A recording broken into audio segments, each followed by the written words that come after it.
네, 11월 8일입니다. 금요일이고요. 이원재 끝내주는 경제 라이브 시작하겠습니다. 자, 오늘 앞 시간에는 김준일 평론가 그리고 윤영중 레비공공 대표하고 같이 윤석열 대통령의 기자회견 그 뒤에 우리나라가 어느 방향으로 가게 될 것인가 이야기 좀 나눠보고요. 뒷코너에서는 김학균 신영증권 리서치센터장 나오셔서요. 트럼프 당선 이후에 지금 환율, 나스닥 무섭게 치솟고 있는데 이거 어디로 가는 건지 한번 짚어보도록 하겠습니다. 시작하기 전에 제가 사과 좀 드릴게요. 제가 어제 방송을 시작하면서 미국 대선 특집을 했잖아요. 어제 이승원 평론가하고 그리고 최승병 삼성경제연구소 수석연구원하고 같이 했는데 이렇게 얘기를 했어요.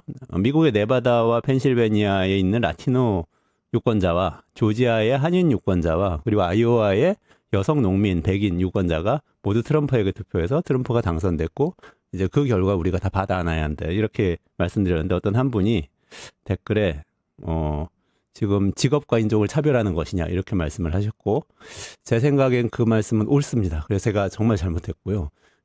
물론 맥락이 있습니다만 그래도 그분들이 만약에 당사자가 들었다면 분명히 이렇게 상처받았을 만한 말씀이니까 앞으로 조심하도록 하겠습니다. 죄송합니다. 다만 그 전에 방송에서 이승원 평론가와 같이 아이오와의 백인 여성 농민들에 대해서 이야기를 나눴어요. 누구에게 투표할 것인가. 그리고 펜실베니아와 그 네바다의 라티노 계열이 누구에게 투표할 것인가 얘기를 나눴었고 그리고 그 전에는 한인들이 늘어나고 있는 이 조지아가 예전엔 바이든 선택했는데 이번에 트럼프냐 아니면 해리스냐 이 얘기를 했기 때문에 그 맥락에서 저는 머릿속에 있는 대로 말씀을 드렸다는 거를 좀 설명을 드리지만 그럼에도 불구하고 제가 잘못한 것입니다. 이 정도 사과를 하면은 괜찮은 것인지 오늘 두 분 정말 전문가를 모시고 윤석열 대통령의 사과와 기자회견에 대해서 말씀을 한번 나눠보도록 하겠습니다. 김준일 평론가님, 윤영중 대표님 모시고요. 윤석열 대통령의 기자회견 그리고 트럼프 대통령 당선돼 우리나라에 몰려올 정책적인 폭풍 여기에 대해서 다뤄보도록 하겠습니다. 두 분 어서 오세요. 안녕하세요. 안녕하세요. 네, 안녕하세요. 반갑습니다. 네. 윤석열 사과보단 낫다. 뭐 이렇게 일단 평가를 드리고요. 네. 사과할 일이 아닌데 내가 보기엔 사과를 했나요? 아니 뭐 윤석열 대통령 사과했잖아요. 아, 사과는 했는데 도대체 뭘 사과했는지를 모르는 그런 얘기는 뭐 뒤에 얘기하고 한참 얘기할 거지만 네. 저는 뭐 그 맥락을 제가 못 봐서 모르겠는데 사과할 일이 아니라 팩트 아닌가요? 그게 그러니까 트럼프가 당선돼서는 안 될 사람이 당선됐다 뭐 이런 맥락으로 말씀하셨는지 저는 모르겠지만 어쨌든 뭐 아이오와 농민들 왜냐면 아이오와에서 뒤집어졌다라는 언론 보도까지 나왔었잖아요. 맞아요. 우리가 그 방송도 했었어요. 네, 그게 미국에서 이제 나온 분석을 가지고 한 건데 택도 없이 거의 뭐 60대 40 뭐 이 정도로 실제로는 나왔어요. 한 42대 뭐 58인가 그 정도 나왔을 거야, 아마 아이오와에서. 그러니까 여론조사를 탓해야 된다. 제가 보기에는 지금 여론조사는 심각한 문제가 있는데 오늘 뭐 그거를 다룰 건 아니고 어쨌든 뭐 사과할 내용은 저는 아니라고 봅니다 개인적으로. 자, 분위기가 더 무르익기 전에 제가 티켓 이벤트 소개해드려야 돼요. 이 사회자가 어려워. 자, 경기도에서 DMZ 국제음악회 하고 있는데요. DMZ 국제음악제 티켓 이벤트 이거 되게 좋아요. 이게 이번 주 토요일 그러니까 내일부터 일주일 동안 계속 다음 주 토요일까지 계속되는데 저 화면에 보시면은 쭉 공연들이 있는데요. 백건우 씨 아시죠? 이 세계적인 음악가죠. 오셔서 KBS 오케스트라하고 협연도 한다고 하고요. 그리고 임윤찬 씨 있잖아요. 피아니스트. 그 벤클레이번 콩쿠르 나가서 1등해서 굉장히 유명해졌잖아요. 이분이 오시는 건 아니고 이분이 1등할 때 2등, 3등 했던 러시아, 우크라이나 음악가들도 와서 공연한다고 하니까 16일까지 고양시에서 진행되는 이 공연에 참여하시고 싶으시면 실시간 채팅창에 댓글 남겨주세요. 벌써 남겨주신 분들 와 KT24님, 정우님 감사합니다. 요렇게 그냥 남겨만 주시면 돼요. 남겨만 주시면 나중에 저희 제작진이 연락드려서 성함하고 전화번호 주시면 그거를 이제 공연장에 알려드리면 현장에 가셔서 그냥 초대권 받아서 무료로 보실 수 있으니까 많이 오늘 댓글 남겨주십시오. 네. 저도 지금 댓글 남기면 되나요? 네, 아니 그냥 나갈 때 얘기하세요. 드릴게요 제가. 최대한 드릴게요. 이거 뭐 매일 10장씩 드릴 수 있다고 하니까 빨리 댓글 남겨주시면 빨리빨리 드리도록 하겠습니다. 사과에 대해서 윤영중 대표님. 네. 말씀 주시죠. 뭐 윤석열 대통령의 사과 어떻게 보셨습니까?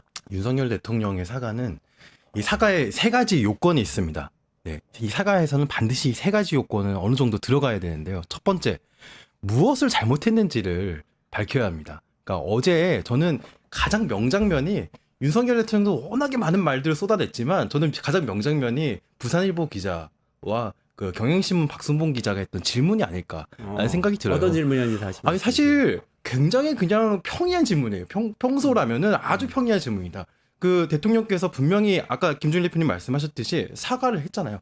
어찌됐든 제 잘못입니다. 어찌됐든 사과합니다라고 말했잖아요. 근데 그 많은 2시간 넘는 말들 중에서 도대체 뭘 사과했는지가 빠져 있었어요. 그러니까 그 뭘 사과했는지를 정말 다 듣고도 알 수가 없었던 상황인 거예요. 그래서 박순봉 기자의 질문은 아주 단순합니다. 그래서 대통령께서 사과를 하셨는데 뭐에 대해서 사과를 하신 겁니까? 그 질문을 했어요. 그 질문을 했는데 그게 우리가 듣기에는 너무 합리적이고 너무나 필요한 질문이었던 거예요. 물론 그 질문에 대한 대답을 제대로 하실 리가 없죠. 예. 그리고 사과의 요건 중에서 두 번째로 중요한 것은요. 자신의 책임을 인정해야 됩니다. 책임을 인정한다는 것은 이게 나의 어떤 잘못이다. 또 이게 나의 잘못이 뭐에서 비롯됐다. 방금 이제 뭐에서 비롯됐다는 말씀하셨잖아요. 근데 대통령께서는 휴대전화를 바꾸지 않은 탓이다. 예. 아니면 김건희 여사께서 너무 순진한 탓이다. 예. 그러니까 이게 자신의 책임을 인정하지 않아요. 예. 자신의 책임을 인정하지 않았고 세 번째로 중요한 것은 재발 방지에 대책이 당겨야 되는 것입니다. 그런데 아마 어저께 TV조선 보도가 나왔는데요. 휴대폰을 바꾸겠다. 예. 아마 그 정도가 재발 방지 대책인 것 같은데 물론 김건희 여사는 그동안도 뭐 일정을 삼가고 있었으니까 뭐 앞으로도 그 연장선상에서 할 것이다 뭐 이렇게 말씀하셨잖아요. 그러니까 이게 사과의 가장 기본적인 요건들이 담기지 않았고 이 사과 커뮤니케이션에서도 유명한 책이 한 거 있는데 제가 또 가져왔습니다. 좀 된 책이긴 한데 이 기모라는 분과 정재승 교수가 쓴 책인데요. 이 책에 보면은 그동안의 사과가 잘했던 케이스들과 잘못했던 케이스들이 상당히 많이 나열되어 있고 제가 방금 설명드린 사과 요건들도 잘 이렇게 이제 제시되어 있거든요. 아마 이 책 다시 쓰여야 될 것 같습니다. 어제의 기자회견이 사과 커뮤니케이션에 굉장히 중요한 어떻게 보면 일종의 교재가 되었습니다. 네. 근데 실제로 어떻게 보셨어요, 김준일 평? 뭘 사과한 건가요? 뭐 어디서부터 얘기를 해야 될지 뭐 이제 많은 말씀을 해주셨고요. 뭐 대통령의 워딩 그대로 받아들이면 될 것 같아요. 대통령이 정확하게 이렇게 얘기했을 거예요. 어찌됐든 간에 국민들이 이런 것을 걱정 끼쳐드린 거는 저와 제 아내의 처신과 이런 모든 것에 문제가 있기 때문에 이런 일이 더 안 생기도록 더 조심하겠다 그런 말씀입니다. 이렇게 얘기를 하셨거든요. 뭐 요거인 것 같아요. 처신이 문제가 있다. 본인은 나는 잘못한 게 전혀 없고 명태균하고 연락한 것도 뭐 기억도 안 나지만은 설령 그거를 연락을 했다라고 해도 그거는 문제가 되지 않는다. 뭐 방금 말씀하셨지만 아내는 박절하다라는 표현은 안 썼어요 이번에. 순진한데 악마화됐다. 뭐 그런 얘기 했잖아요. 뭐 특검은 이거는 반 헌법도 반 위헌적인 상권 분립을 위배하는 거고 정치 공세다. 정확하게는 정치 선동이다. 이렇게 표현을 했어요. 뭐 이런 것들을 다 종합을 해보면은 하여간 처신을 잘못했다.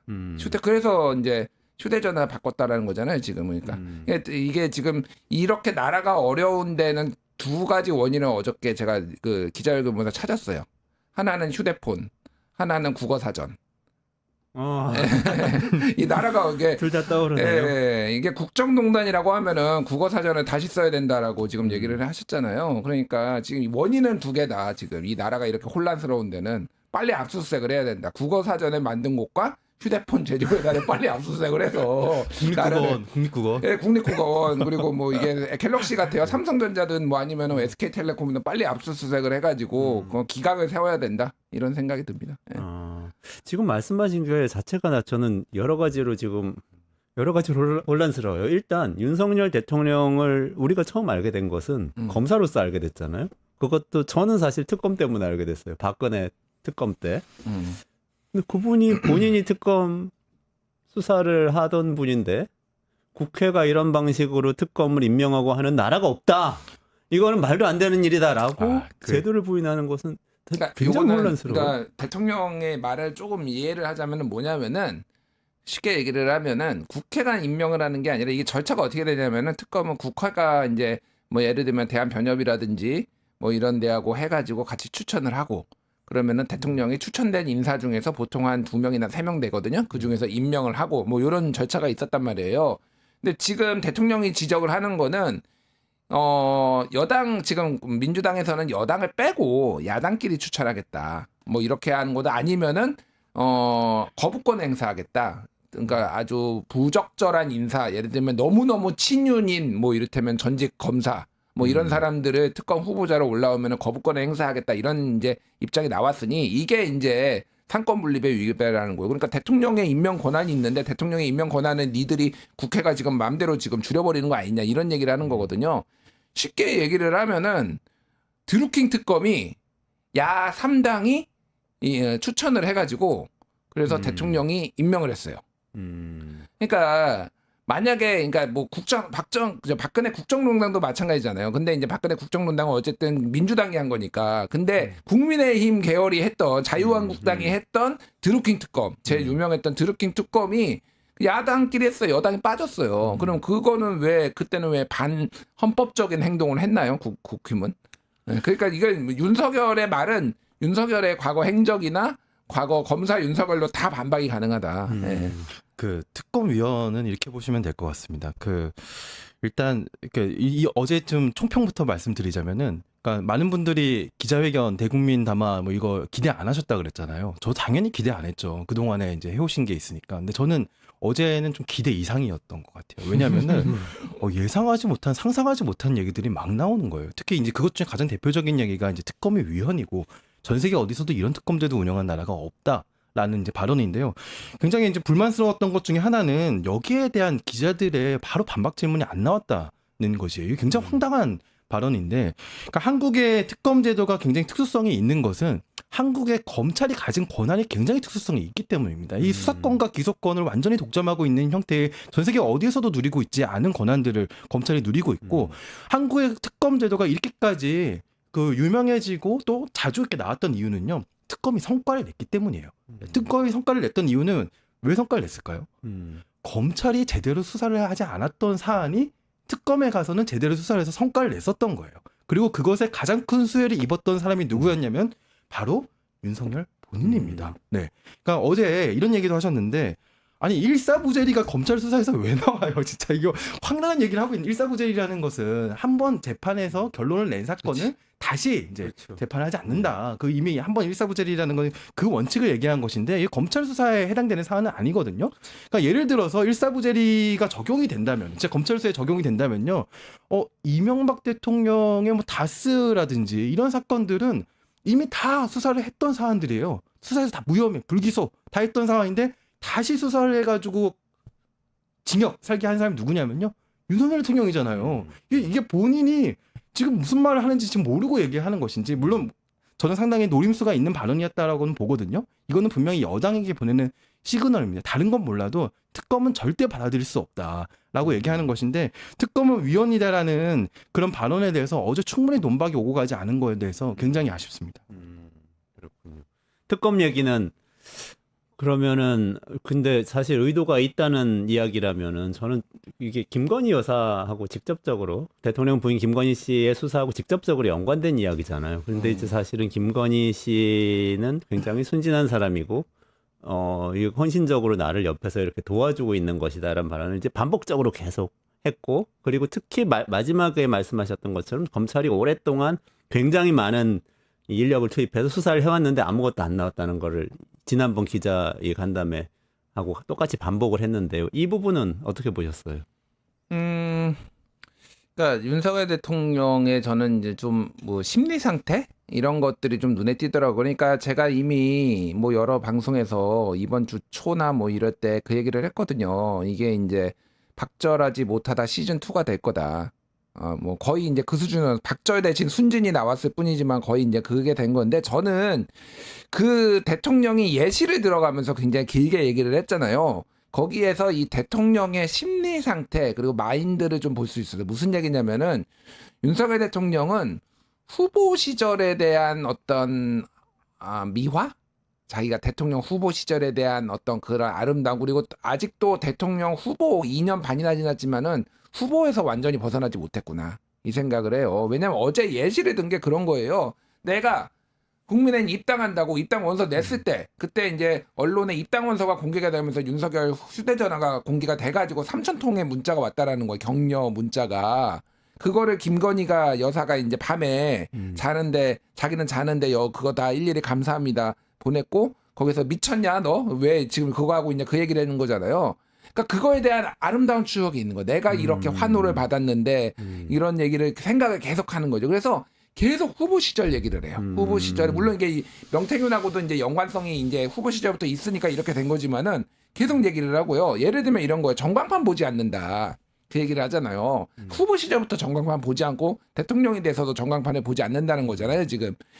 이게 그러니까 자기가 그때는 시원하게 어퍼컷도 하고 막 여기 가면은 막 대중들 환호 지르고 막 이랬던 그거에 대한 어떤 그리움과 아쉬움이 좀 묻어나는데 쉽게 얘기를 하면은 그거를 이제 야구에 빗대서 얘기해서 야구 선수, 운동 선수에 빗댔으니까 전광판을 후보 때는 보지 않아야 되고요. 대통령 때 봐야 돼요. 왜냐하면은 후보 때는요 선수고요. 대통령은 감독입니다. 그렇죠. 예. 그러네요. 그러니까 대통령은 사람들을 요새 선수들을 요소 적재적소에 써가지고 지금 만약에 희생번트 작전이 있어야 되는 거예요. 지금 한 점 차다 뭐 이렇게 하면은 희생번트를 대든 뭐를 대든 이렇게 적시타를 날리든 뭐 도루를 더블 스틸을 하든 이런 식으로 해서 작전해야 되니까 지금 정확하게 상황 인식이 돼야 되는 건데 계속 후보 시절에 얘기를 하는 거예요. 내가 전광판 안 보고 그냥 이 공만 쳐가지고 홈런을 날리겠다 이런 마음으로 제가 들어온 거 아닙니까 이게.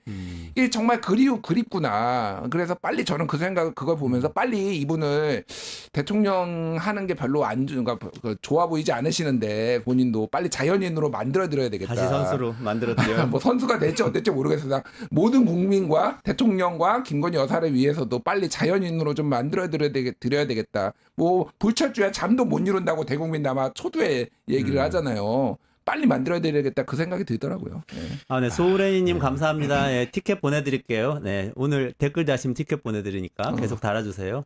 방금 김준일 평론가님 말씀하신 그 선수와 감독 비유 너무 적절한 것 같아요. 그러니까 본인이 지금은 전광판 봐야 됩니다. 지금 경제 전광판 봐야 되고 금융 전광판 봐야 되고요. 지금 지표들이 난리가 났어요. 지금 어떤 자원들을 어떤 식으로 적재적소에 배치해서 지금의 우리나라의 상황을 어떻게 다시 좀 이렇게 개선시킬 것인지 전광판을 면밀히 보고서 지금 전략을 세워도 모자를 판에 아무것도 전광판을 보지 않고 달린다고 하는 것 자체가 와 진짜 이거는 그 보통 대통령으로서의 책무가 무엇인지를 잘 인식하지 못하고 있는 게 아닌가라는 생각이 들더라고요. 그렇군요. 아까 그 휴대폰 얘기하셔가지고 또 생각났어요. 그 선거 때 내 휴대폰 번호가 노출이 돼가지고 3,000개씩 문자가 들어오는데 밤에 새벽에 보니까 아내 김건희 씨가 거기에 대해서 다 보고 답변을 하고 있더라. 저 깜짝 놀랐는데 혹시 가족들이 본인 휴대폰에 대해서 대신 답하고 그러세요? 두 아니 분은? 그러니까 너무 재밌었던 게 김건희 여사는 어쨌든 남편 윤석열 후보 뭐 대통령 시절에도 봤는지 모르겠으나 후보의 휴대전화를 쉽게 보는데 어제 대통령이 얘기한 건 뭐냐면은 제가 아내 휴대폰을 볼 수도 없고 예? 이렇게 얘기를 한 거잖아요. 자 이게 그냥 단순히 에피소드가 아니에요. 이거는 권력 관계입니다. 쉽게 얘기를 하면 이런 거예요. 제가 제가 딸이 있는데 딸내미의 휴대폰을 보자고 뭐 저는 하진 않지만 예를 들면 그런 거 얘가 이상한 거 볼까 뭐 나쁜 거 볼까 그래도 야 휴대폰 가져와봐 이렇게 해서 내가 볼 수 있어요. 근데 우리 딸내미가 아빠 이상한 거 보는지 자 휴대전화 내놔봐 이렇게 할 수는 없잖아요. 안 되잖아요. 그러니까 이게 그냥 단순히 에피소드인데 이 두 사람의 권력 관계가 이런 거구나. 저는 이거를 볼 수가 있었고 또 하나는 대통령이 아까 제가 후보 시절 얘기를 많이 했다라고 하는데 교묘하게 섞습니다. 그러니까 후보 시절에 뭐 이렇게 보낸 것도 부적절할 수도 있지만 그거는 또 어떻게 보면 미담으로 가족끼리 패밀리 비즈니스라고도 선거는 얘기하니까 본인이 얘기했으니까 미담으로 치부할 수 있어요. 근데 대통령이 된 이후에 뭔가를 개입을 한다든지 뭐 그 의혹이지만은 선거에 개입을 했다든지 아니면 국정에 이렇게 지시를 한다든지 이거는 아니잖아요. 근데 이거 두 개를 등치시켜 버립니다. 그러니까 원래 다 그렇게 하는 거 아니야? 그러면서 유경수 여사 얘기를 해요. 유경수도 다 야당 뭐 정권 내 박정희 정권의 야당 역할한 거 아니야? 근데 자 보십시오. 이거는 유경수를 얘기한 거는 전략적으로 꺼낸 거예요. 그러니까 예를 들면 보수층의 어떤 향수, 박정희의 향수를 끌어올린 건데 보수층이 저희가 보기엔 이건 악수가 되는 게 뒷목 잡고 쓰러졌을 거예요. 그러면 유경수가 선거를 선물로 공천해 줬습니까? 유경수 여사가? 아니면 유경수 라인이 박정희 청와대에 있었습니까? 유경수가 마포대교에 가가지고 갑자기 교통 다 막고 공무원들한테 경찰들한테 지시를 했습니까? 그러니까 완전히 다른 얘기예요. 그런데 지금 막 갖다 쓴다. 그러니까 이상한 비유를 막 갖다 쓰니까 듣는 사람도 이제 어안이 벙벙한 거죠. 그러니까. 예. 정성님 감사합니다. 네, 계속 정치 얘기, 경제 얘기 이어서 나갑니다. 말씀하시겠어요? 네, 이거 마침 본인이 미담처럼 얘기를 하는 것 같아요. 아마 본인에게 뭐 밀려드는 뭐 너무 뭐 축하, 뭐 격려 이런 문자들에 일일이 답변하기가 어려우니까 뭐 아내가 거기에 대해서 답변해줬다, 뭐 이런 미담처럼 얘기를 하는 것 같은데, 저는 어제 했던 여러 발언들 중에서 뭐 아내가 자기 일종의 사칭이잖아요. 예, 본인이 아마 문자 받는 사람들은 대통령 윤석열 본인이 이렇게 답변한다고 생각을 했을 겁니다. 근데 아마 이런 식의 일종의 사칭 또 이런 권한 남용을 굉장히 습관적으로 하지 않나. 지금 이 정부 들어서 있었던 거의 모든 그 논란적 사건들은 김건희 여사와 관련되지 않은 일들이 없거든요. 우리가 최상병 그 해병 사건에서도 왜 도대체 임성근 사단장을 이렇게까지 무리하게 구명을 하려고 대통령이 했느냐. 나중에 밝혀진 건 다 이제 금융 패밀리들, 주가조작과 사건과 관련된 또 패밀리들이라는 것이 또 나중에 밝혀졌잖아요.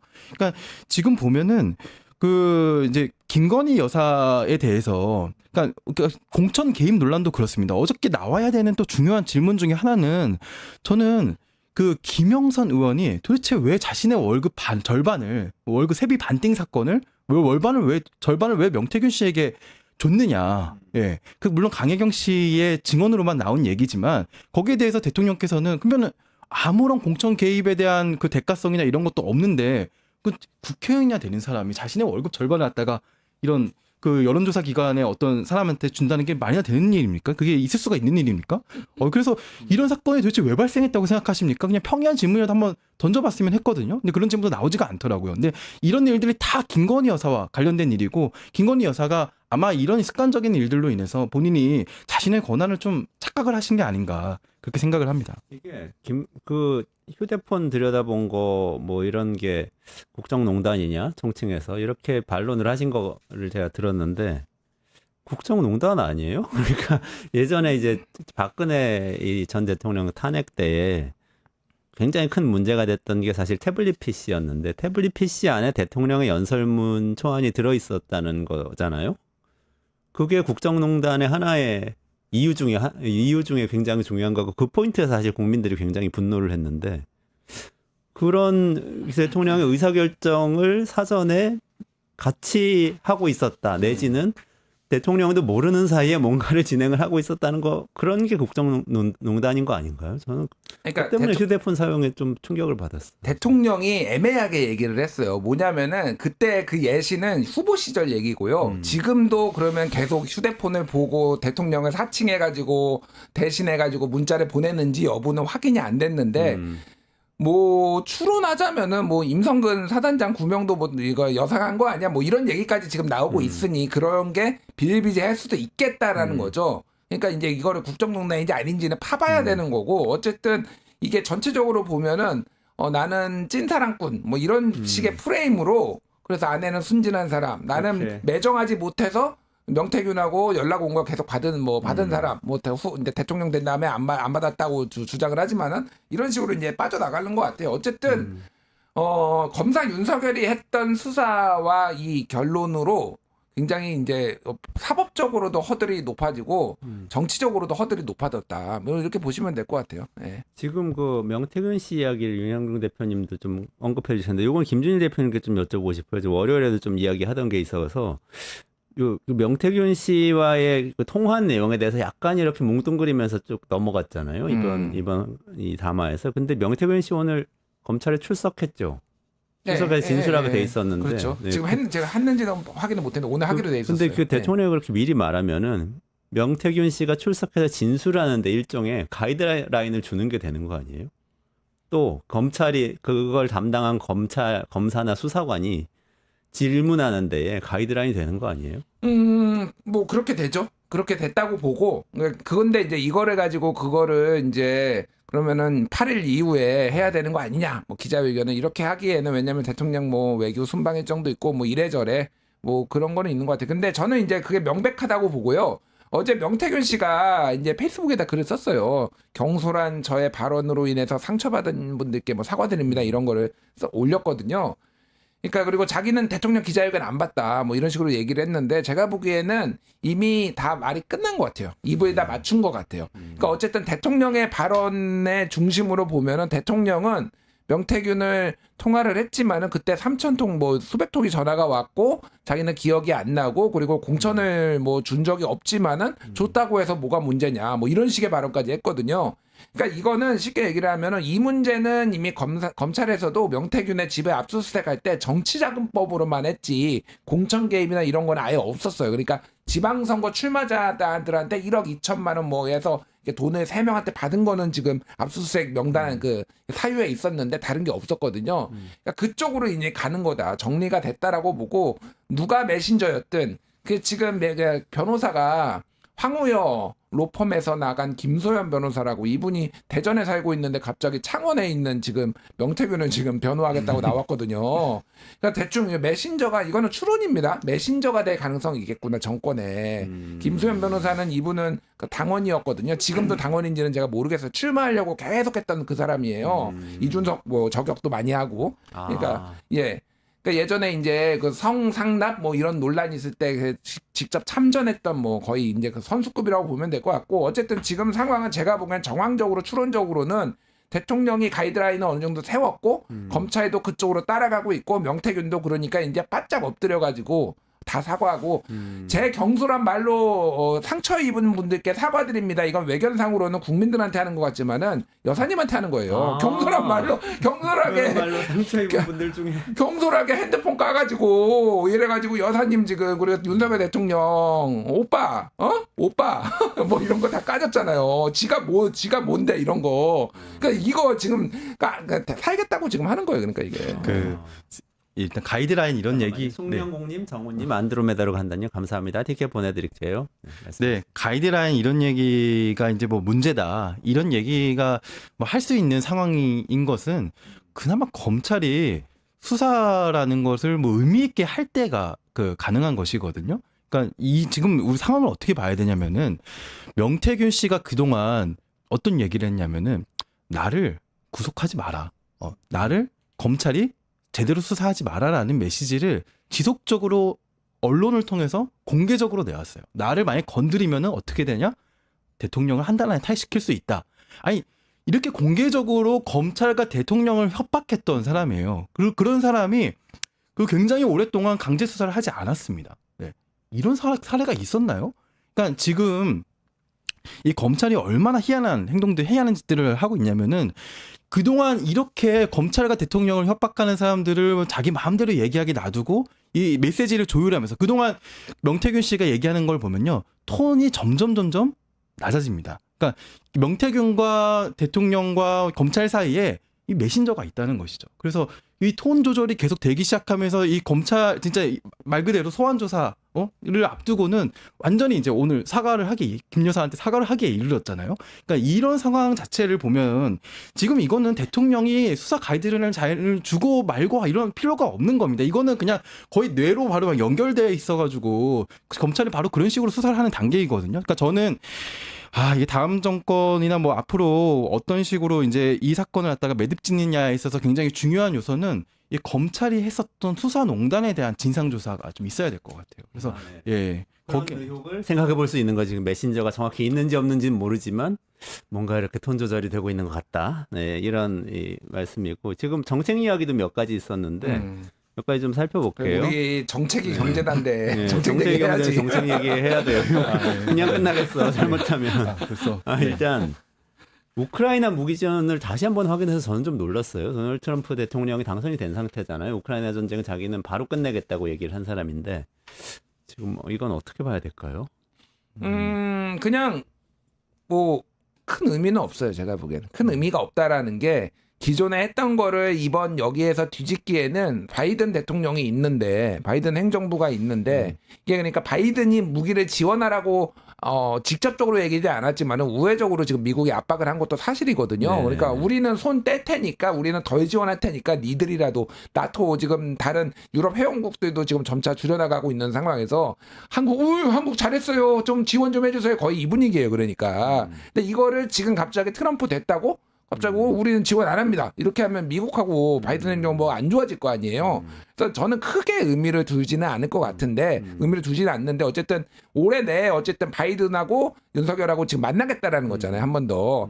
거기에서 무슨 얘기가 나오는지 거기에서는 사실은 원론적인 얘기만 나오는지 아니면 정말로 확고하게 의지를 밝히는가 중요해요. 원론적인 얘기만 나온다라는 거는 트럼프 1월 20일에 이제 시작하면은 아예 틀어버릴 수도 있다. 제가 보기에는 지금 그렇게 그 바보는 아니에요. 그러니까 윤석열 그러니까 이게 참모들의 바보는 아니에요.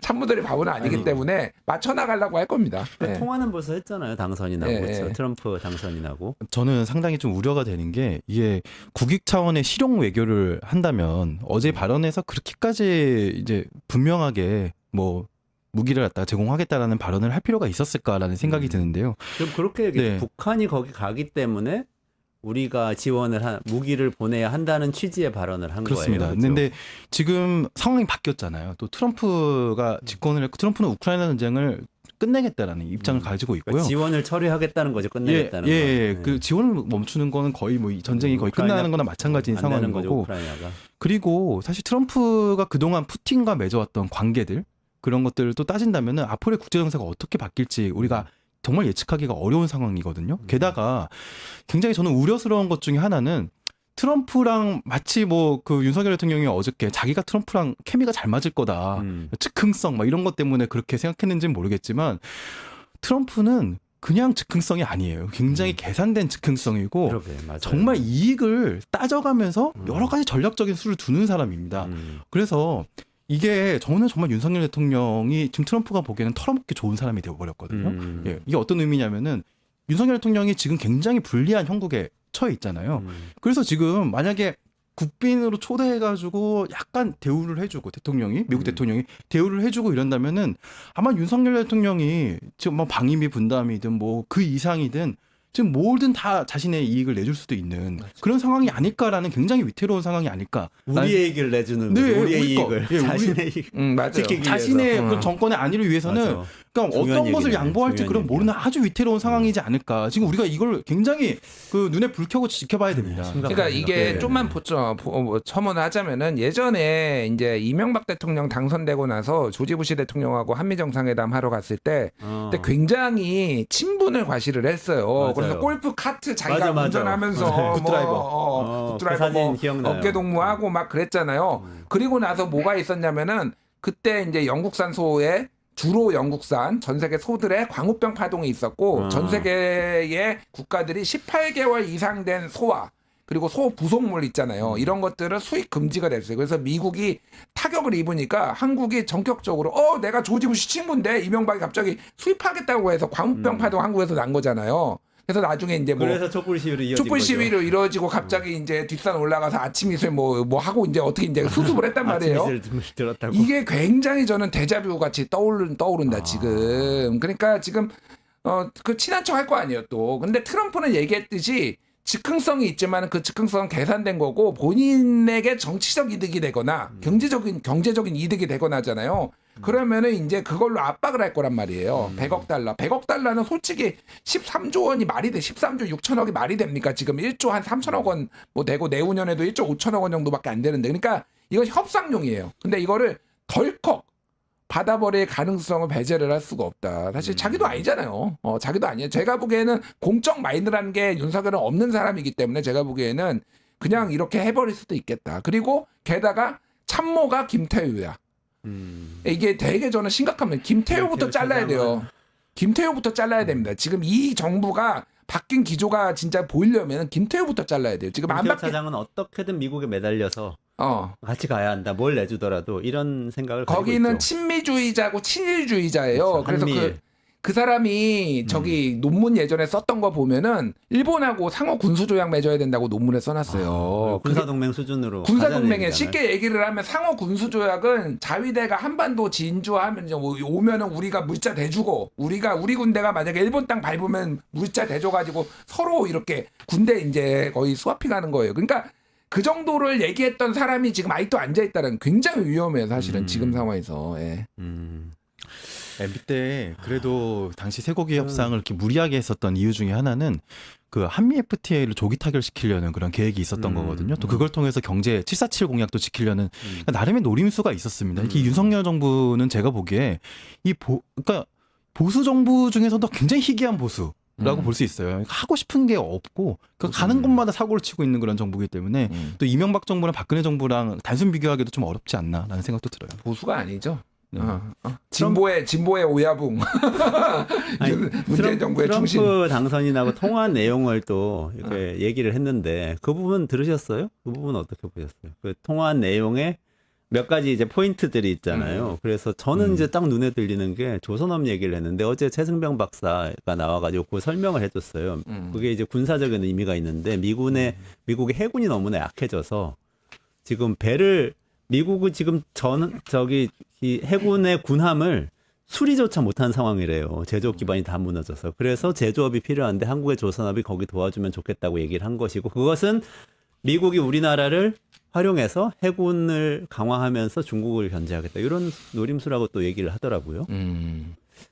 그러니까 통화를 하면서 이렇게 몇 가지 포인트들 얘기했는데 일단 어떻게 들으셨어요? 저는 그 포인트가 딱 들렸어요. 사실 이게 너무 짧은 통화라서 여기에 저는 큰 의미를 두기는 좀 쉽지 않다라는 생각을 해요. 이거는 뭐 의례적으로 사실 하는 거고 다만 이제 그런 부분은 있습니다. 그러니까 일본 같은 경우에는 지난 4월에 그러니까 한참 이제 대선 이제 막 시작했을 때 본격적으로 캠페인 시작했을 때 아소다로 전 일본 총리가 밀사처럼 가가지고 그 트럼프 후보 측을 만났거든요. 그래서 그런 이제 전직 총리가 가가지고 우리가 너희한테 줄을 대고 있다.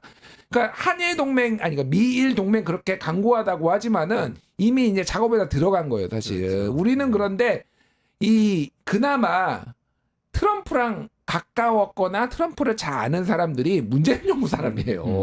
그러니까 이게 정권 교체가 자주 되고 이런 것들이 민주화의 상징이기도 하지만은 활용을 못해요. 이게 너무 진짜. 적대적 이런 상황에서는 문재인 정부 사람이라도 써가지고 이거를 써야죠. 뭔가 그러니까요. 근데 이 어. 정권은 뭐 사실은 그거는 민주당 정권도 마찬가지예요. 그럼 박근혜 사람 썼느냐 다 적폐니까 서로 이제 이런 상황이니까 활용이 안 되는 거예요, 사실은. 그러니까 이게 좀 굉장히 아쉽다. 뭐가 됐든. 지금은 국익을 중심으로 좀 이제는 생각을 해야 되는 상황이 아닌가 그런 생각이 듭니다. 예. 현안이 아까 방위비 분담금 그것도 있고 그리고 지금 저 FTA 다시 하자고 할 가능성도 있어요. 그리고 그거는 오랫동안 이제 트럼프가 이야기해왔던 거고 그리고 IRA 보조금 이거는 우리나라 삼성전자 공장 지으면 지금 뭐 수십조 투자하겠다고 하는데 보조금 9조 주기로 했던 건데 이거는 뭐 거의 깎일 게 기정사실화 되는 것 같고 이런 것들이 다 협상의 대상이잖아요. 이런 거 잘 할 수 있을까요?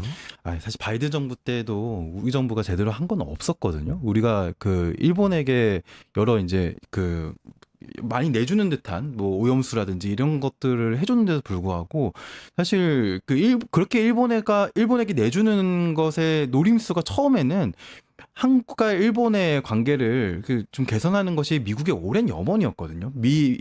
한일 동맹 체계, 특히 군사 동맹 수준을 격상시켜가지고 이 아시아 태평양 지역을 미국의 전략 지역으로 삼는 게 굉장히 미국의 이해랑 부합하는 것이기 때문에 아마 저는 그런 일본과의 관계 개선이 미국에게 뭔가를 얻어내기 위한 그런 지렛대가 아닌가라는 초반에 굉장히 순수한 마음을 가지고 윤석열 정부를 바라본 적이 있었습니다. 근데 결국에는 아무것도 못 얻어냈거든요. 근데 이 트럼프는 바이든보다도 더 굉장히 고도의 노림수를 가지고 있는 사람인데 저는 지금 나오는 뭐 칩스법, IRA, 뭐 한미 FTA 이런 사안들이 다 굉장히 지금 불확실해요. 물론 IRA에서 한국이 받을 수 있는 특히 삼성전자가 받을 수 있는 보조금 이런 것들 분명히 깎일 것이라는 예측이 나오고 있는데 우리 정부가 아마 거기에 대해서 제대로 대응할 수 없을 겁니다.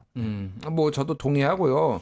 사실 뭐 민주당이나 공화당이나 둘 다 보호무역주의예요. 저는 이제 비율을 어떻게 하냐면은 둘 다 이제 조폭인데 하나는 약간 기업화된 조폭 뭐 이런 느낌에는 한쪽은 그러니까 일단은 우통부터 까는 거지. 그러니까 빤스만 입고 덤비는 약간 그런 거 있잖아요. 문신 여기 착하게 살자. 뭐 거의 그 수준이니까. 민주당은 주식회사 만들어 놓고 주식회사 만들어 놓은 조폭. 요즘 조폭이 다 선진화돼 가지고 다 법률 들이대고 막 이런 거면은 여기는 다짜 못짜예요. 그러니까 착하게 살자 딱 쓰고 거의 그 수준이라고 보면 됩니다. 그래서 우리가 지금 생각했던 것들 다 상상도 못할 일들이 벌어질 수 있을 것 같아요. 특히 막 저는 이게 진짜 신박했는데 듣고 보니까 설득된 게 있어. TSMC도 이제 보조금 받을 거 아니에요. 대만 대만 지금 중국이 침공한다라고 하는데 니네 나라 너 맞아, TSMC 맞아. 너희 망할 거 아니야? 야 그래서 안전한 미국 땅에 지금 들어와서 공장을 세웠는데 니들이 우리한테 돈을 내야지 왜 우리가 니들한테 돈을 내? 그렇게 얘기했어요. 자 그거 그러면 삼성전자한테도 똑같이 해요. 야 니네 한반도 지금 언제 지금 거기 머리에 폭탄 떨어질지 모르는데 야 삼성전자 니들이 돈 내야지. 우리 현대차도 똑같아요. 난 근데 들으면서 설득이 되더라고.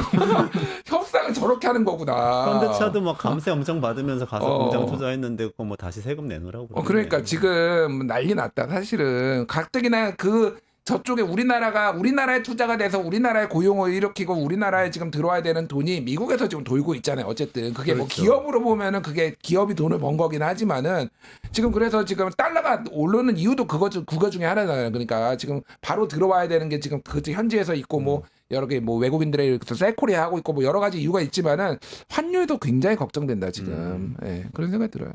경제는 기지개를 켜고 있다고 대통령이 말씀하셨는데 여기에 대해서 이야기해 주시면서 오늘 마무리를 하시죠. 아, 네. 또 이제 진짜 시간이- 기지개 켜고 있는 경제에 대해서 김학균 센터장님이 금방 나와서 말씀해 주실 거라서. 네, 지난 8월에 대통령께서 아마 그 민생 브리핑이셨나요? 그 아마 발언에서 한국 경제가 블록버스터급이라고 표현을 했었어요. 그게 영국의 어떤 언론이 한국 경제에 굉장히 성과를 나열하면서 이 경제가 이렇게 좋은 거를 한국인들 본인들만 못 느끼고 있다. 이렇게 얘기한 거를 소개하면서 한국 경제 블록버스터급이라고 이제 대통령께서 직접 표현을 하셨는데 어제는 블록버스터급에서 이제 기지개로 키는 걸로 좀 이렇게 어떻게 보면 저 이전보다는 좀 톤 다운됐네요. 톤 다운 됐더라고요. 그러니까 우리가 느끼기에는 이 기지개를 펴고 있다라는 말도 얼마나 이게 답답하고 황당한 경제 인식인가. 그러니까 이게 수출이 작년보다 잘 되고 있는 것은 맞거든요. 근데 수출이 작년보다 잘 되고 있는데도 불구하고 3분기 경제 성장률이 0.1% 나오고 지금 우리 체감 경기가 좋지 않은 것은 그만큼 내수가 좋지 않다는 겁니다. 지금 내수가 좋지 않은 것에 대해서는 정부가 아무 대응도 못 하고 있어요. 이게 뭐 감세, 지금 세수 펑크 뭐 이 문제를 그러니까 우리가 내수를 잘 살릴 수 있는 방법은 별게 없어요. 재정밖에 없습니다. 인류가 발견한 수단들 중에서 이 내수가 단계적으로 어려울 때 대응할 수 있는 수단 뭐 다른 게 없습니다. 재정을 투입하는 방법밖에 없는데 정부가 그걸 안 하고 있잖아요. 그렇기 때문에 와 지금 앞으로의 경제는 굉장히 어려워질 거고 저는 이 결국에는 우리가 김건희니 뭐니 정치적인 이슈가 너무 많지만 지난 총선 때 어떻게 됐습니까? 결국 대파 때문에 난리 났잖아요.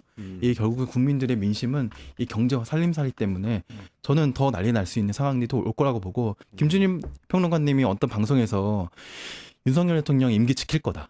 예, 임기 지키고 저도 이야기했잖아요. 네. 임기 끝까지 한다고. 지킬 거다라고 그럴 말씀하셨는데 가능성이 높다. 한 80% 된다. 그렇게 저는 봐요. 네. 저도 그렇게 생각했거든요. 그러니까 이게 마땅히 끌어내릴 만한 이 검찰이 또 특검이 안 되니까 끌어내릴 만한 아주 그 특정한 명분을 찾기가 쉽지는 않은데 어제 기자회견을 보고 저는 그런 생각이 들었습니다.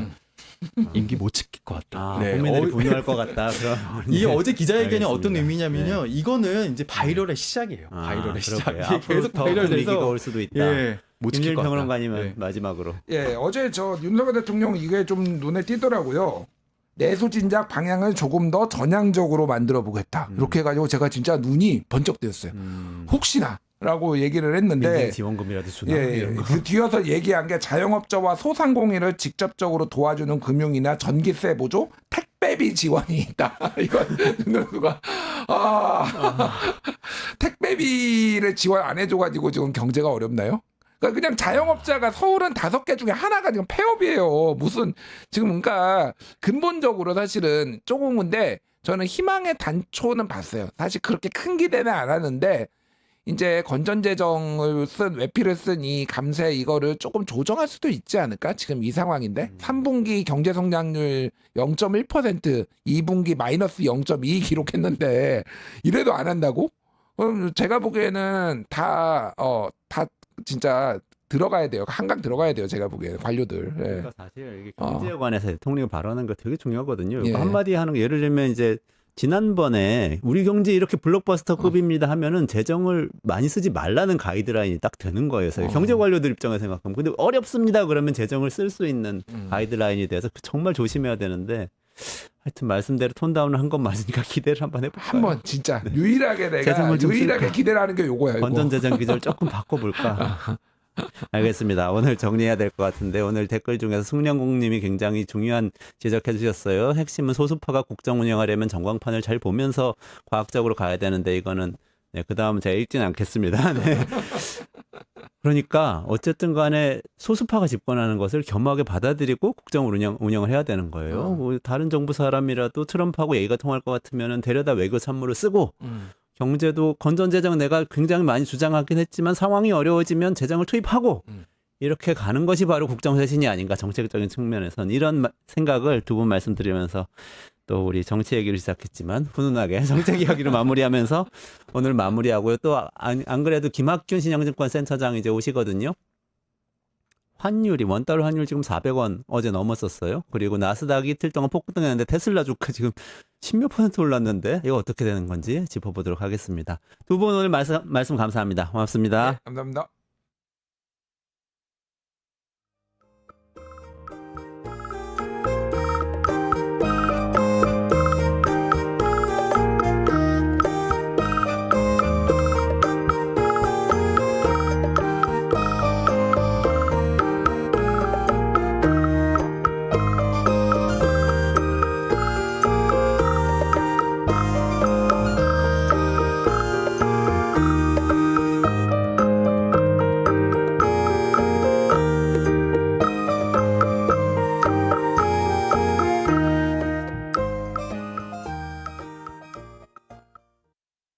윤석열 대통령이 트럼프 당선인과 통화를 했는데 트럼프가 앞으로 한국과 협력할 부분이 많다 하면서 앞으로 조선 분야에서 꽤 우리 협력을 해야 된다 얘기를 딱 했는데 반도체 얘기보다 조선 얘기를 했다는 거는 지금 이중간에 벌어지고 있는 해군력 경쟁이 여기에 딱 연관이 돼 있거든요. 최근에 중국이 미국 패권 도전의 핵심 키워드로 해군력 강화에 엄청나게 내세우고 있습니다. 어마어마한 권한 페이스를 갖고 있어갖고 지금 미국이 못 쫓아갈 지경이에요. 지금 조선업이 중국이 상당수를 가져갔기 때문에 중국은 건조 능력이 되는데 미국은 조선 산업이 몰락해갖고 조선소가 돌아가지도 않는 겁니다. 안 되겠다. 그나마 조선업이 있는 일본과 한국이 도와줘야겠다. 그 얘기를 계속 국방계통에서 얘기를 해왔는데 얘기를 딱 찍어서 얘기하는 거 보고서 야 진짜 아시아 퍼스트 맞구나. 한국이 이제 안보 쪽에서 대중 파트너로서 뭐 정확히는 우리의 이 정책에 어떻게 보면 병참기지 아니면 플러스 원군으로서 기능해라 라는 걸 명확하게 얘기해줬다고 저는 보입니다. 거기에 또 쫓아올래? 아니면 우리 관세 좀 먹을까? 막 이런 얘기를 하는 게 아닌가 싶어서 좀 섬뜩했습니다.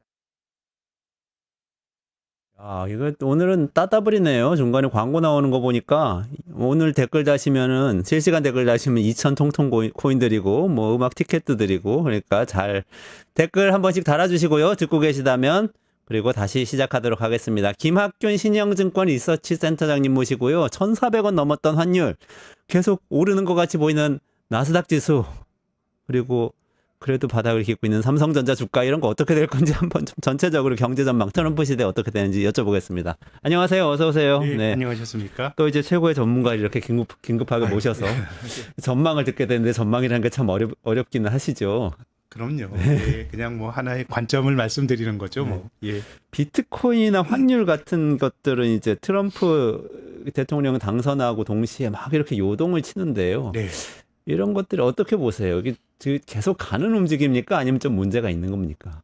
아유, 뭐 문제가 있다고 뭐 주장하기는 어렵지만 뭐 아주 긴 호흡에서 자산 가격이 반응을 하고 있는 것 같지는 않습니다. 네. 이제 트럼프 대통령이 말로는 미국을 가상화폐의 뭐 중심지로 만들겠다 이런 얘기하고 또 이제 경제 관료들 특히 이제 금융 규제 당국 입장에서는 가상자산과 같은 새로운 자산이 제도권에 들어오는 거에 대해서는 굉장히 조심스러울 수밖에 없거든요. 네. 그래서 이제 우리나라 금융감독원 비슷한 미국의 증권거래위원회 SEC라는 게 있는데 제 생각엔 뭐 이 SEC 위원장이 그닥 가상화폐에 대해서 아주 적대적이진 않았는데 뭐 이제 관료 의례적인 좀 조심스러운 톤으로 얘기를 해도 내가 대통령 되면 저 사람부터 바꿀 거야. 뭐 트럼프 특유의 화법으로 이 커뮤니케이션을 하다 보니까 뭐 가상자산이 올라가는 그런 면이 좀 있는 것 같고요.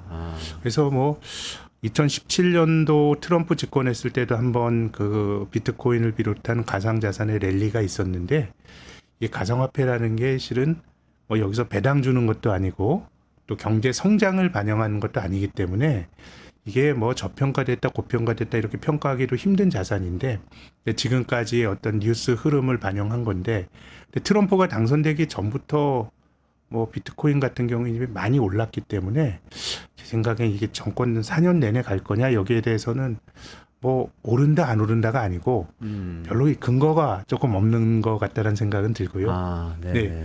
그리고 미국 주가는 이제 굉장히 좋고 말씀하신 것처럼 뭐 나스닥은 뭐 트럼프 당선되고 이제 날아가고 있고요. 네. 이제 뭐 어쨌든 친기업적인 정책을 쓸 거다 이런 기대가 투영이 되는 것 같은데 이제 글로벌 주가는 좀 이제 차별화되는 것 같습니다. 뭐 한국은 오늘 조금 오르지만 전체적으로 뭐 힘이 없고 또 유럽 같은 경우도 우리 시간으로 어젯밤에 올랐지만 당선되자마자 주가가 꽤 많이 떨어졌고 또 중국 같은 경우는 오히려 뭐 트럼프 당선되면 좀 걱정이 많은 나라로 볼 수 있지만 중국 증시는 이제 개방화가 덜 돼서 중국 사람들끼리 사고 파는 곳이거든요. 네. 그리고 이제 중국이 최근에 경기 부양책을 내놓는 내부적인 이슈가 있다 보니까 또 트럼프 당선되고도 또 많이 올라가고. 그래서 뭐 전체적으로 보면 미국 아주 좋고 네.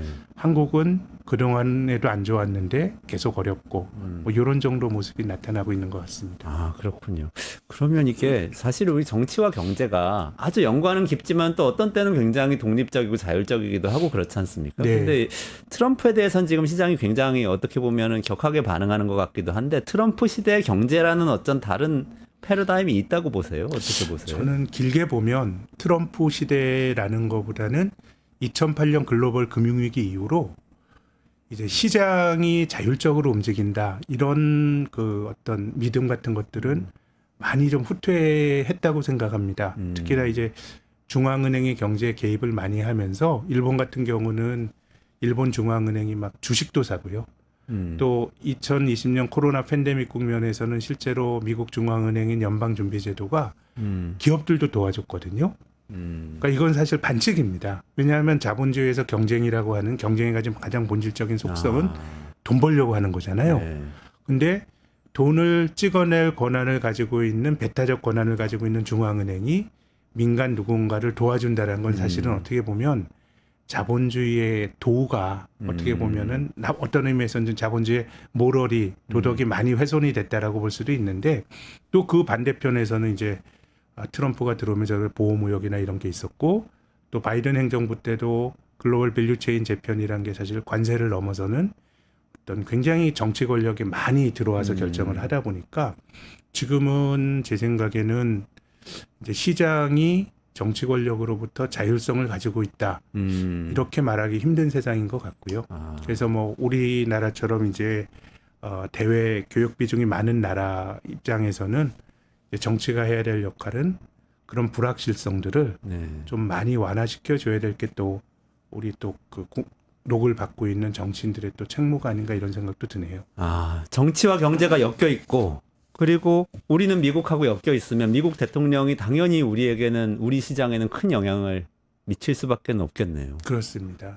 또 네. 말씀하시죠. 아니요, 윤석열 대통령이 또 바로 통화를 이 네. 트럼프 당선되자마자 통화를 어제 했다고 해서 그 내용부터 한번 한국 네. 시장에 어떤 영향을 올지를 좀 짚어보면 좋을 것 같아서요. 그 통화 기사는 보셨어요? 네네, 뭐 여러 가지 뭐 북한에 대한 이야기, 또 뭐 조선업에 대한 이야기 이렇게 얘기하니까 지금은 정말 트럼프 말 한마디에 주가가 막 움직이는데 사실 이것 자체가 아주 장기적으로 금융시장이 어떤 합리성을 투영하고 있다고 보기는 힘듭니다. 사실은 그 금융시장이 돈을 걸고 하기 때문에 굉장히 진지하게 여러 가지 것들을 반영해서 의사결정을 내리는 이런 면이 있지만 금융시장은 그때까지의 정보를 가지고 그냥 집단지성이 반영이 되는 거거든요. 그래서 일기 트럼프 행정부 때는 트럼프가 화석연료 친화적이다 그러면서 집권 초에 정유주 이런 거 올랐는데요. 트럼프 집권 내내 주식 올랐지만 정유 주식은 반토막이 났어요. 또 인프라 투자 관련 주식 네. 트럼프가 인프라 투자 한다더라 했는데 역시 재미가 없었죠. 왜냐하면은 인프라 투자를 바이든 행정부식으로 정부가 직접 나가서 재정을 쓰는 형식으로 하면 굉장히 이제 심플한데 네. 이 트럼프나 공화당 같은 경우는 사실 정부가 많이 하는 거를 좀 안 좋아하니까 네. 이걸 뭐 민자를 유치해 가지고 뭐 이렇게 하다 보니까 결국 4년 동안 잘 안 됐고요. 또 올해 선거를 할 때는 이제 미국의 실리콘밸리 기업들도 상당히 그 트럼프 쪽으로 줄을 많이 섰지만 네. 전통적으로 실리콘밸리 기업들은 이제 뭐 민주당 친화적이거든요. 근데 트럼프 정권 4년 동안에는 뭐 실리콘밸리에 있는 빅테크 기업들 주가가 가장 많이 올라서 이걸 뭐 장기적인 어떤 기대가 투영이 된다 이렇게 말할 수는 없는데요. 근데 이제 트럼프 대통령이 조선 이야기를 하니까 조선주가 많이 올랐어요. 오늘 좀 조정받고 있는데 네. 그래서 이게 뭐 실제로 수주가 나올지 이런 건 알 수가 없습니다만은 이런 생각들을 하는 것 같아요. 이제 미국이 5만 가지 것 다 한다고 하고 관세도 많이 물린다고 하는데 진짜 못하는 거는 조선은 대체하기가 좀 힘든.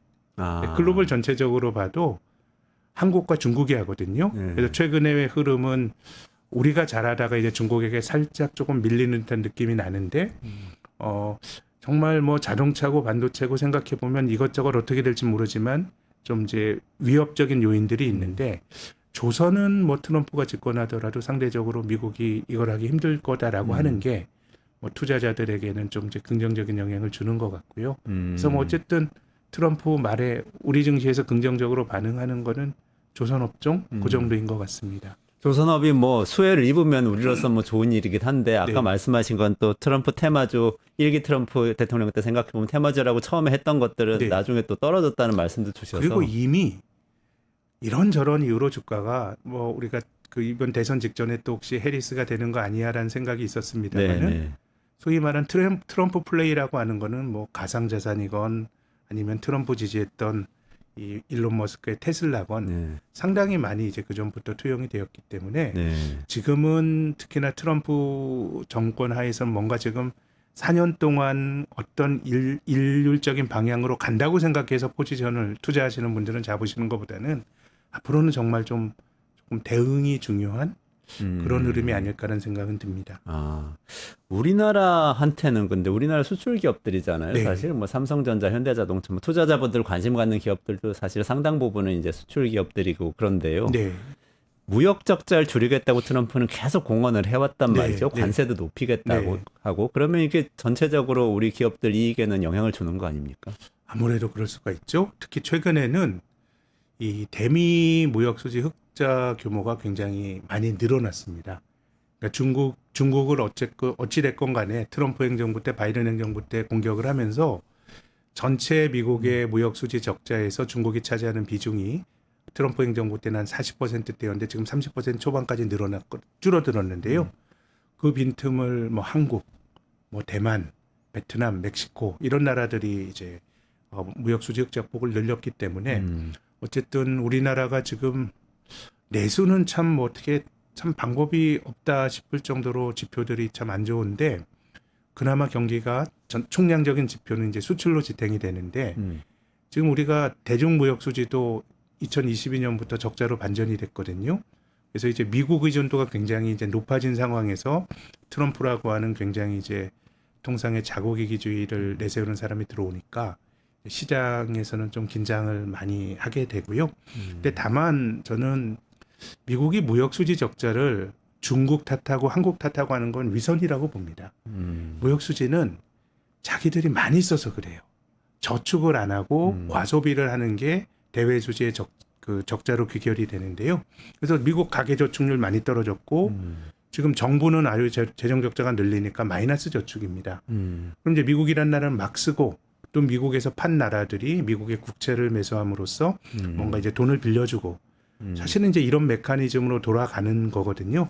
그래서 앞서서 이제 뭐 중국이란 나라가 미국에서는 이제 어떻게 보면 공공의 적이 되고 있는데 대중 무역 수지 적자가 줄었습니다. 그럼 미국의 전체 무역 수지 적자가 준 게 아니고요. 지금과 같은 구도로 간다 그러면 중국에서 못하는 걸 다른 나라들로 적자가 더 늘어나고 또 중국처럼 싸게 팔지 못하고 미국 소비자의 입장에서 비싸게 사야 되거든요. 그래서 지금 미국의 무역 수지 그 적자 규모는 대중 적자가 줄었음에도 불구하고 더 늘어났거든요. 네네. 그렇게 되기 때문에 어쨌든 뭐 칼을 힘을 주고 어떻게 보면 동네에서 그 주목대장이 막 주먹을 휘두르니까 우리 입장에서는 여러 가지 고민이나 대응법을 생각하지 않을 수는 없지만 그 구도 자체는 전 상당히 위선적이라고 봅니다. 아, 그렇군요. 그래서 그거 그렇게 설명해 주시니까 너무 이해가 잘 되네요. 미국이 어쨌든 적자는 뭐 무역 적자 많이 보고 있고 또 네. 상당 부분 또 국채 많이 발행하고 있는데 그 국채를 사는 나라들이 사실 채권자가 되는 네. 셈이잖아요. 돈을 빌려주는 거니까 우리나라나 중국 입장에서는 미국 미국한테 돈을 빌려주고 미국 정부가 그 돈을 국내에 어떻게든 유통을 시켜서 소비자들이 우리 물건을 다시 되사게 만드는 예. 그런 구조다. 그래서 그런 말씀이시죠. 저는 미중 갈등이란 관점에서 보면 미국은 저축을 너무 안 하고요. 소비를 너무 많이 하고요. 중국은 저축을 너무 많이 하고 소비를 너무 조금 합니다. 중국의 전체 GDP에서 민간 소비가 차지하는 비중은 37%요 정도밖에 안 되는 작년 기준으로 미국은 이 비중이 70%가 넘습니다. 그래서 글로벌 경제가 조금 밸런스를 잡으려면 미국 사람들은 저축을 늘리고 중국 사람들은 소비를 늘려야 되는데 뭐 미국은 지금 뭐 재정 적자 이런 걸 보면 저축이 늘어날 가능성은 별로 없고요. 네. 중국도 이게 좀 소비가 되려 그러면은 중국 사람들이 이 저축을 많이 하는 이유는 저는 노후가 어쨌든 중국도 고령화가 진전이 많이 되고 원래 중국이 사회주의 국가이기 때문에 사회보장을 정부가 해줘야 될 나라인데 개혁개방 이후에 90년대에 나름대로 뭐 개혁을 한다고 하면서 어떤 민간의 그 정부가 제공하는 어떤 공적인 사회보장이 굉장히 많이 약해졌거든요. 네. 그러다 보니까 이게 중국은 조금 소비를 해주고 그러면 미국의 불균형이 줄어들고 할 텐데 뭔가 이게 저는 중국이나 미국이나 조금 서로 간에 좀 위선적인 면들이 좀 있다고 생각합니다. 아, 그렇군요. 우리 입장에서 보면은 그래도 트럼프 대통령이 왔으니까 그가 공언했던 그 정책들을 시행하면 어떻게 되는 거지 이런 걱정이 드는데 아까 자국 이기주의 말씀하셨잖아요. 네, 네. 그게 관세 올린다는 거는 이제 기억이 나고 그런 정책들 실제 준비가 돼 있을까요? 뭐 트럼프는 중국을 뭐 생각을 해서 뭐 2018년에도 막 관세를 올리고 했으니까요. 그래서 최근에 보면 이제 우리나라가 미국에 제일 많이 파는 게 자동차거든요. 트럼프 당선되자마자 현대차가 4% 주가가 떨어졌습니다. 아, 그래서 관세를 올리는 게 이제 하나의 우리의 한 축이고요. 또 정책 변화에서 가져올 우리 기업들이 직면해야 될 코스트인데 사실 따지고 보면 바이든이나 트럼프나 미국 땅에서 뭘 하라라고 하는 저는 이게 일종의 코로나가 가져다 준 일종의 학습 효과도 있다고 보는데요. 과도하게 밸류체인이 많이 분산되어 있는 거는 코로나 겪고 나니까 별로 이게 안 좋다라는 생각을 한 것 같고 근데 바이든은 공장 지어 그 대신에 보조금을 줄 텐데 네. 트럼프는 우리가 관세를 물리게 되면 보조금 안 줘도 이 사람들 관세 부담 때문에 여기서 지을 수밖에 없어. 미국 땅에서 공장 지으면 관세를 안 내니까요. 뭐 이제 이런 쪽으로 가는 건데 좀 현대차만 하더라도 지금 전기차 공장을 미국에서 관세를 보조금을 받으면서 짓고자 하는 계획이 있는데 뭐 이런 것들은 조금 이제 굉장히 투자자들 입장에는 불확실성 커졌다고 생각할 수 있고 그나마 뭐 현대차는 아직까지 진전이 많이 안 됐지만 반도체나 2차 전지 같은 경우 이미 짓고 있고 네. 보조금 전임 정권에서 주기로 했는데 실은 뭐 이 국제 간의 어떤 약속이나 상례로 따지면 정권 바뀐다 그래서 약속한 거를 안 주면 안 되는데 네. 트럼프를 안 주겠다고 하니까 네. 실제로 어떻게 될지 모르겠습니다만 이제 그런 점들이 최근 며칠 동안 한국 주가를 보면 조금 뭐 악재로 투영되고 있는 것 같습니다. 아, 그렇군요. 아이고 아까 김준일 정치평론가하고 시사평론가하고 윤영중 대표하고 방송을 하는데 트럼프가 그 선거 중에 했던 얘기 중에 TSMC가 불안한 대만에 있는데 안전한 미국의 공장을 지켜줬으니 보조금을 주는 게 아니라 우리가 돈을 받아야 됩니다. 이렇게 얘기한 거 네, 언급을 뭐 했었어요. 그런 맥락이죠. 네, 네. 비슷한 맥락이시죠. 아, 그렇게 급변할 수도 있기 때문에 이미 우리 시장엔 그러면 그런 내용들이 좀 반영돼서 좀 네, 불안해하고 그렇습니다. 있다. 네, 네. 아, 좀 불확실성이 있는 상황이네요. 조금 더 이제 미국 내 포함해서 산업 쪽 이야기를 좀 여쭤보겠습니다. 일단은 트럼프 하면은 아까도 조금 언급하셨는데 화석 연료를 중요하게 네. 생각하고 친환경 뭐 재생에너지 이런 건 굉장히 안 좋아하는 걸로 이제 네. 알려져 있습니다. 그러면은 여기도 이렇게 좀 변화가 생길까요? 예, 저는 뭐 트럼프 대통령이 굉장히 뭐 계산된 장사꾼이란 평가도 있고, 근데 트럼프 마음속에 들어가 보지 못한 사람 입장에서는 상당히 좀 좋게 말하면 순발력이 있고 굉장히 예측하기 힘든 불확실성이 있는데, 그래도 거의 확신이 강한 거는 저는 친환경에 대한 적대적인 거, 기후변화 이런 거에 대해서 이게 이제 환경론자들의 사기다. 사실 이런 거는 트럼프뿐만 아니라 공화당의 많은 의원들도 이제 그렇게 생각합니다. 지구온난화 사기다. 크게 보면 이제 지구가 뜨거워지는 건 맞는데 이게 단선적이지가 않아요. 올해 여름 더웠잖아요. 그럼 내년도가 또 덥다 이런 거라기보단 또 기온이 떨어졌다가 이제 이러다 보니까 사실 이게 주류 의견은 아닙니다만은 그렇게 보는 견해가 있는데 트럼프의 경우에는 이제 뭐 친환경이나 이런 거에 대해서는 굉장히 확신을 갖고 있는 것 같아요. 그래서 파리 기후 협약 이런 거에서도 그냥 탈퇴를 해버리지 않았습니까? 그렇게 본다 그러면 제 생각에는 투자자 입장에서 보면 그렇다고 화석연료가 될 거냐? 지난 정권 때 잘 안 됐습니다. 셰일 오일 생산이 늘고 유가가 잘 안 올라가고 해서 정유주 주가는 잘 못 올랐는데 친환경이나 이런 쪽은 제 생각에는 화석연료가 된다기보다 친환경은 타격을 받을 가능성이 굉장히 높고요. 또 한편으로는 저는 요즘 금융시장에서 나타나고 있는 좀 중요한 변화가 ESG라 그래서 네네네. 이게 뭐 사회적으로 기업이 돈을 버는 것뿐만 아니라 사회적 책임도 생각하자라고 하는 흐름이 현저히 약해졌습니다. 이제 이건 뭐 보호무역하는 것도 있고 전쟁하는 것도 있고 뭐 이러다 보니까 어떻게 보면 고상한 자본주의를 만들자라고 하는 건데 그런 여력이 좀 별로 없는 것 같고 그리고 친환경이란 건 본질적으로 뭐 중국은 산업적으로 전기차가 많이 늘어나고 하지만은 글로벌한 공조로 너도 나도 같이 해야 되는 일인데 지금처럼 분열된 세상에서는 참 공조가 힘든 거고 그래서 저는 뭐 트럼프 대통령, 바이든 대통령, 그 해리스 후보 누가 되더라도 뭐 득실이 한국에 있겠지만은 조금 아쉽게 생각하는 거는 친환경이나 아니면 사이버 보안이나 우리가 코로나를 겪으면서 했었던 일종의 어떤 그 공공 후생 이런 것들이 미중 간에 그래도 인류의 대의를 가지고 뭔가 좀 협조를 하면서 할 수 있는 일을 찾아낼 수 있는 하나의 포인트였는데 이제 트럼프 대통령이 당선되면서 그 가능성은 거의 좀 사라진 거 아닌가 그런 생각이 듭니다. 특히 기후 위기 대응 같은 경우에 미국이 어쨌든 훨씬 소극적이 될 가능성이 그렇습니다. 높다, 이런 이미 뭐 말씀이죠. 사실 네. 선진국들이 소극적이긴 했습니다만은 그렇죠. 네. 뭐 그래도 이제 명분이라든가 이런 것들이 있었는데 이제는 이제 그런 것마저도 조금 없어지는 거 아닌가 그런 생각이 듭니다. 얼마 전에 저희 스태피 한국과학기술정책연구원 이주량 박사하고 같이 방송을 했는데 올해 벼멸구가 너무 날씨가 따뜻하니까 가을까지 번성을 해가지고 네. 쌀 수확 면적이 5%가 해충 피해를 입을 정도로 기후변화 때문에 심각한 식량 위기가 오고 있다 이런 얘기를 해주셨는데요. 네, 네. 더 걱정이 됩니다. 말씀 들으니까.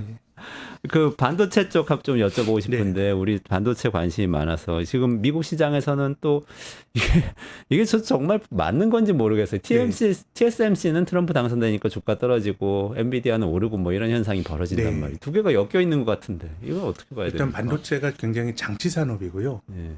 그래서 투자를 많이 해야 될 산업인데 이게 어떻게 보면 반도체는 수요의 문제라기보단 공급이 주가에도 영향을 많이 주고 이제 하는 건데 어찌됐건 간에 그 미국으로 공장을 짓고 이런 것들이 먼저 이제 진행이 된 게 특히 TSMC 같은 경우는 피닉스에 가장 먼저 미국 공장 들어가서 짓고 있거든요. 그래서 내년이면 완공한다고 하는데 거의 보조금을 얼마 줄지를 결정을 했는데 이거를 지금 결정은 했지만 받지는 못했는데요. 그래서 이제 투자에 대한 불확실성 이런 게 좀 커지는 것 같고 또 아주 장기적으로 생각을 해보면 반도체 산업이 지금 SK 하이닉스가 너무 아주 한국에선 잘 나가는데요. 과거에는 반도체 사이클이 한번 꺾이면 기업들이 이익이 줄어드는 게 아니고 적자가 났거든요. 네. 그래서 하이닉스는 어떻게 보면 뭐 SK로 넘어가서 정상화됐지만 한 뭐 15년 전까지는 경기 사이클이 이렇게 꺾이면은 막 부도나는 거 아니에요? 맞아요. 그런 부도설도 일도 있었고 많았어요. 인피니온 이런 회사들은 실제로 망했거든요. 네. 그래서 지난 한 7, 8년의 반도체 생태계가 그래도 투자자 입장에서 안정적이었던 거는 뭔가 정리가 많이 돼서 과점화가 됐거든요. 망할 거 망하고 한 열 몇 개 경쟁하다가 삼성전자, SK 하이닉스, 마이크론 테크놀로지 살아남으니까 그럭저럭 굴러가는 구도가 됐었는데 지금은 이제 반도체에 대해서 미국이 한국과 대만이 하던 것도 막 하겠다고 하니까 이제 장기적으로 보면 이제 저는 단기적으로 보면 보조금이 어떻게 될 거냐가 주가에 많이 영향을 줄 것 같고요. 장기적으로 보면 시간이 흐르면서 자연적으로 구조조정이 되면서 만들어졌던 안정적인 구도가 조금 흔들릴 수 있다라고 하는 게 반도체 투자의 내재가 된 장기적인 리스크라고 봅니다. 아, 그렇군요. 저는 또 빅테크 중에서 지금 테슬라가 굉장히 관심을 많이 끌고 있잖아요. 근데 사실은 아까 그 친환경 말씀하실 때 사실 전기차는 또 친환경 산업의 또 핵심이고 실제로 막 돈을 벌어들이기 시작한 이런 산업이기도 한데 또 친환경 지원은 이제 굉장히 많이 줄일 것 같이 이제 전망을 네, 하셨고. 네. 근데 일론 머스크는 또 트럼프를 좋아했다는 네. 이유 때문에 테슬라 주가는 오르고 이런 건 어떻게 봐요? 또 그건 아마도 빅테크만이 다 오르고 있고. 저도 잘 뭐 사실 이게 장기적으로 보면은 장기적인 미래에 대한 주가의 반영인지는 사실 뭐 잘 모르겠습니다. 다만 이제 관세를 올리고 이러게 되면 사실 그 현대 기아차가 미국 전기차 시장에 이제 5위 정도 되는 데거든요. 네네네. 그러면 이제 공장을 짓기로 하면 사실 관세 문제는 안 걸리는데 그거는 보조금을 받기로 하고 짓기로 한 건데 보조금을 안 준다 그러면 이제 공장을 못 짓게 되는 것이고요. 아, 전체적으로 우리나라 대미 수출 1위가 사실 자동차인데 관세가 부과되고 이렇게 된다 그러면은 뭐 이제 미국의 전기차 업체가 받을 수혜들은 좀 있는 것 같고 아. 이제 그런 정도의 반응인 것 같은데 장기적으로 보면 제 생각에는 이게 뭐 우리가 지금 시점에서 아주 합리성이 투영이 된 주가 반영인지 이런 건 제가 뭐 잘 모르겠습니다. 사실 뭐 제가 모르기 때문에 합리적이지 않다 이런 건 절대로 아니고요. 네네네. 제 머리로는 조금 뭐 좀 설명이 안 되는 포인트들이 있는 것 같습니다. 그러니까 그럼 또 관세를 부과하고 그러면 현대 기아차라든지 뭐 이런 쪽에는 좀 타격이 경쟁자가 올 수 있다. 타격을 받는 건 맞으니까 네. 뭐 그런 정도는 테슬라에게 도움이 될 수가 있겠죠. 알겠습니다. 마지막으로 환율하고 금리 관련해서 네, 네. 제일 전문가이신데 이 부분이 그래서 네. 여쭤볼게요. 일단은 미국 연준에서 또 기준금리를 바로 인하를 했네요. 공교로운 건데 사실 트럼프 당선되자마자 바로 네. 하루 만에 인하를 했습니다. 근데 이게 뭐 금리 인하 추세가 어떻게 좀 계속 될 걸로 보십니까? 어떻게? 근데 이제 연준이 9월에 낮추고 11월에 낮췄는데요. 사실 이게 기준금리를 낮춘 거고 기준금리를 낮추면 시장금리가 비슷하게 움직이는데 9월에 연준이 금리 낮추기 전에 미국의 10년짜리 국제수익률이 3.6이었는데 두 번 낮췄는데 지금 4.3이 됐습니다. 아, 중앙은행의 기준금리와 시장금리가 따로 움직이는데 이거는 이제 재정 적자에 대한 우려가 네. 이 트럼프가 감세해 주겠다고 하니까요. 또 정부가 돈 쓰는 걸 줄이긴 어렵고 이러다 보니까 재정 적자에 대한 우려가 투영이 돼서 그래서 이제 우리가 눈여겨봐야 될 거는 연준이 금리를 낮추더라도 기준금리가 낮아져도 시장금리가 안 떨어질 수 있다는 생각이고요. 아. 또 이것이 미국의 재정 적자에 대한 걱정이라 그러면 달러가 트럼프 당선 직후에 굉장히 1,400원까지 원달러까지 강했지만 전 앞으로 미국 금리가 안 떨어지는데 달러가 약해지는 조합 이게 조금 익숙진한데 나올 수도 있다고 보고 이게 역사적으로 없었던 게 아닙니다. 미국 재정에 대해서 사람들이 걱정은 2000년대 초, 80년대 후반에 미국 금리는 안 떨어지거나 올라가는데 달러가 약해졌거든요. 그렇게 본다면 제 생각에는 미국 금리는 잘 안 떨어질 것 같고 이게 투자에 내재된 리스크입니다. 우리가 금리는 어쨌든 연준 금리 낮추니까 내년 후년 가면서 떨어질 거다라고 생각하지만 네. 근데 안 그럴 수 있다는 게 제 생각에는 내재가 된 리스크고요. 달러는 재정 적자 문제가 불거진다 그러면 강해지기는 저는 어려운 거 아닌가 이런 의견을 갖고 있습니다. 지금이 너무 그 원달러 환율 높은 상태라고 보세요? 저는 그렇게 봅니다. 아. 네, 1,400원대라 그러면은 이제 한 가지 또 말씀드리면 이제 지정학이 트럼프 당선 이후에는 조금 중요도가 높아질 것 같고요. 뭐 미중이 싸우거나 이거는 뭐 잘 모르겠지만 우크라이나가 2년 동안 지금 국지전을 벌이고 있거든요. 네네네.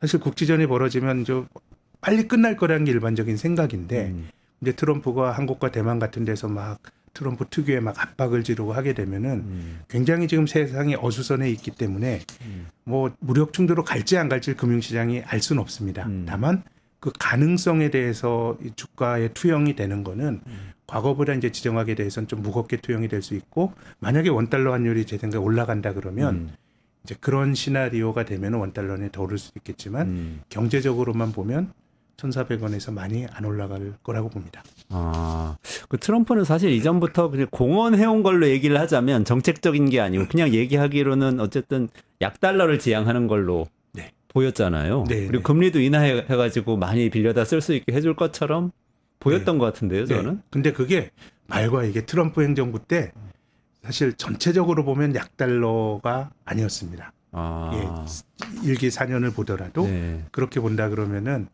이게 이제 우리가 갖고 있는 프레임과 실제로 여러 가지 그 경제 현상을 반영해서 환율을 비롯한 자산 가격에 반영하는 건 조금 다를 수가 있어서 그래서 지금은 스트레이트로 어떨 거다 생각하시는 것보다는 그거는 전 초기에 많이 반영이 된 것 같고 조금 투자자도 조금 유연하게 저는 생각을 해야 된다고 봅니다. 아, 그렇군요. 어떤 면에서는 지금 어쨌든 1,400원은 너무 높은 상태라고 다른 어떤 지정학적 리스크가 나오는 게 아니라면은 네. 좀 높은 상태라고 말씀하셨으니까 앞으로는 차차 그래도 원화가 강세가 될 거라고 기대를 해봐도 되는 원화 건가요? 강세라기보다는 전 달러 약세의 달러 약세. 관점에서 봐야 된다고 봅니다. 그럼 우리나라 금리하고 우리나라 이 원화 관점에서 보면 어떻습니까? 우리나라는 어쨌든 뭐 우리가 독자적으로 결정하는 것보다는 달러의 어떻게 보면은 지금은 사실 원화 약세라기보다 달러 강세였고요. 네. 그래서 달러 약세가 되면 이제 원달러 환율은 당연히 이제 떨어질 것 같고 우리는 좀 내수가 취약하기 때문에 금리를 좀 낮춰줘야 되는데 근데 한 총재 말씀처럼 이게 중앙은행만 갖고 될 일이냐 그 말에 대해서도 좀 공감을 많이 합니다.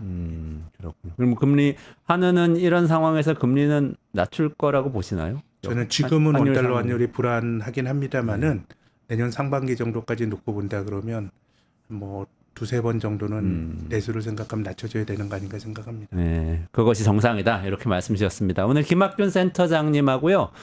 트럼프 시대의 경제가 어떻게 갈 수 있는지 투자자들이 무엇을 유의해야 하는지 좀 살펴봤습니다. 이원재 끝내주는 경제는 매일 오전 11시에 진행하고요. 저는 월요일에 다시 뵐 건데 그 전에 구독자 댓글 이벤트 소개해 드릴게요. 오늘도 마찬가지고요. 댓글 다시면은 여기 뉴스토마토 이 우리 방송뿐만 아니라 모든 뉴스토마토 채널에 실시간 채팅창에 댓글 남겨주시면 매일 2,000 통통코인 드립니다. 통통코인은 코인이에요.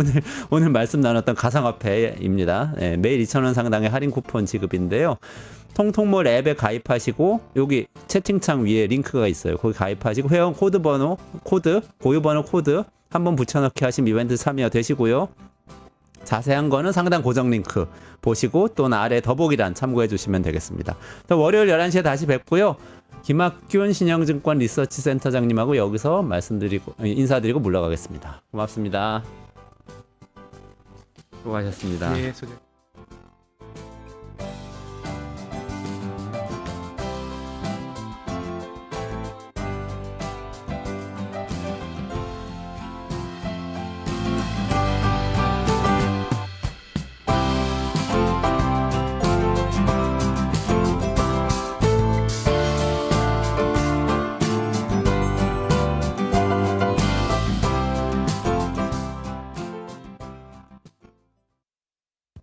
유튜브 구독하고 실시간 채팅에 참여하시면 2000 TTCO를 드립니다.